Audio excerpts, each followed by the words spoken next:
Hi guys, welcome to my channel. My name is Kate and I would definitely say I'm a bit of a creative journaling expert. And by expert, I mean I've been journaling since I was literally a child, so I think I know what I'm doing, at least a little bit. I want to talk about creative journaling because it is very different from like classic journaling or keeping a diary or however you imagine journaling, like bullet journaling or anything that feels like there's pressure. Yeah, we don't have that here. Creative journaling is all for you. It's all for your self-expression, all for just getting through your brain funk and having an all-around good time.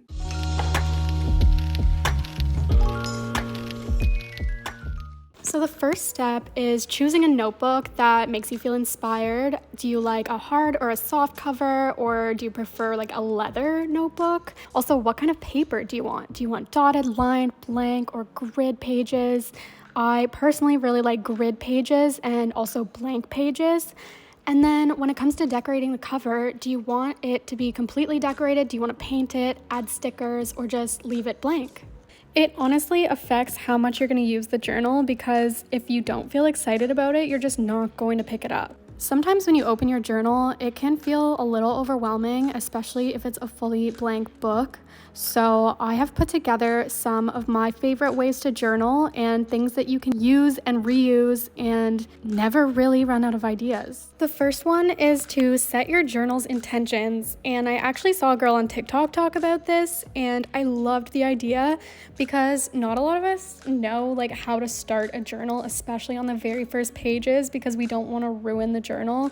So a lot of times I'll just leave this part blank and then I go back later and just set the intentions after I've used the journal for like a couple weeks, because then I at least know what I feel drawn to doing in my journal, and then I can kind of set my intentions based off of like what naturally came to me. Number 2 is to find guided journaling prompts, and you can literally find these on Pinterest or even Google them or use ChatGPT and just type in write me out some journaling prompts, and this can be for whatever topic you want. Personally, I like to do like self-development and like personal growth and self-discovery, so that's the type of questions that I look for, but really you can look for anything.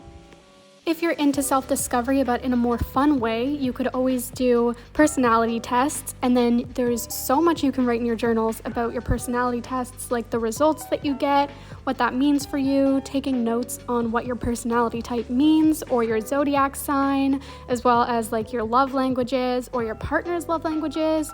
And I like to do these every couple years because I do find that I flip back and forth between being introverted and extroverted, but I'm more so on the introverted side right now, so I got INFP, and it's just so fun to look into your personality and feel like you understand yourself a little bit more. Number 4 is to do a stream of consciousness, or if you're having spiraling thoughts, it's actually been proven that writing down your spiraling thoughts can help you close the loop, because when you take the time to write it on a piece of paper, your mind is able to actually like wrap itself around the situation you're stressed out about, and a lot of times can come up with a solution just by writing it out. This one is great for anxiety, but it might feel a little more intimidating to face those thoughts that you don't really enjoy.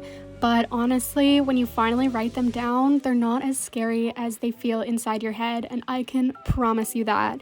And once you can see them on paper, it's just so much easier to be able to heal through those things. You just kind of have to get over the hump of the hard part, which is actually admitting that you feel those things.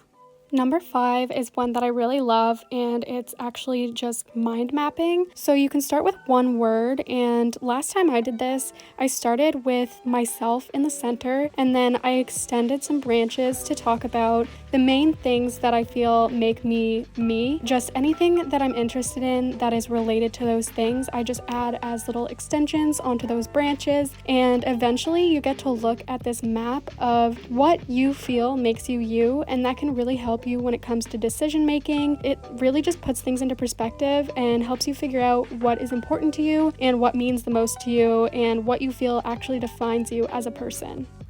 Number 6 is very simple, and it's just to make lists. I love making lists. I will make a list for anything. So whether it's a grocery list or a bucket list or a to-do list or a wish list, literally just listing things is so satisfying and can help you kind of sort your brain out. So if you're feeling stressed and overwhelmed, making a huge list of everything that's overwhelming you is so helpful, but also just making lists of things that excite you is one of my favorite things, because then you're also focusing on the positives as well as digging into the darker sides.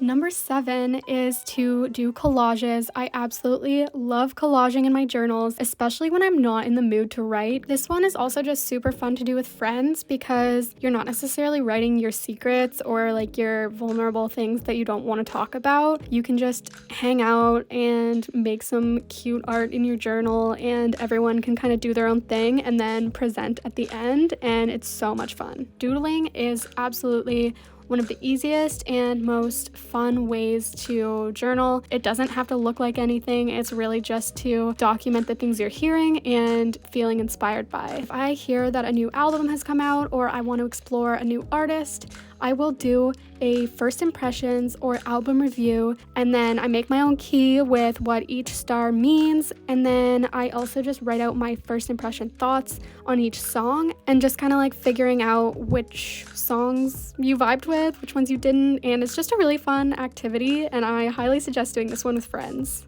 Last but not least, we have number 10, which I like to call the happy zone, and I like to fill it with gratitude journaling or just writing down little wins, little celebrations, maybe even big celebrations, but it's just a place to gather all the happy things that happen or anything positive that will make you smile later on. So that is it for today's video. Thank you guys so much for watching, and if you felt inspired, let me know what pages made you feel the most inspired and what kind of journaling you feel like you want to get started doing, or what kind of pages are the most interesting to you, and I would love to do some more videos. So yeah, thanks again, and I'll see you in the next video. Bye!